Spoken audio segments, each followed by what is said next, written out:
Bana Master, naomba nikuulize kitu kimoja. Hivi unadhani wale wanaokushauri kutenda mambo mazuri wote wanatenda mazuri? Anayekushauri sidhani kama anatakuwa na yeye huwa anatenda mazuri. Isitoshe yeye anaweza akawa amejificha nyuma ya pazia. Kwa sababu gani nazungumza hivi? Anayekushauri unakuta na yeye anatenda maovu, lakini anajificha kwa kufanyaje? Kuwa mshauri kwa watu wengine, lakini yeye huku anatenda mambo ambayo hayastahili kabisa. Unaweza ukanipa mfano wa baadhi ya hao watu? Kwa sababu gani nazungumza hivyo? Unakuta mtu anakushauri kabisa vizuri, yaani unaweza kusema ni mtu wa Mungu, lakini isitoshe kumbe mambo anayofanya hayafanani jinsi na muonekano wake yanapoweza kuonekana.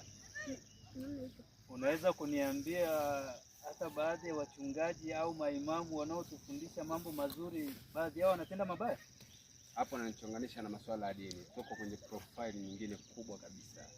Nimekuuliza tu, sio kwa nia mbaya, lakini nadhani nimeishia hapo. Naitwa Vikram Sumaye, Elimu Mtaani. Pamoja sana. Endelea kunifuatilia mitandao yote ya kijamii. Vikram Sumaye, pamoja sana.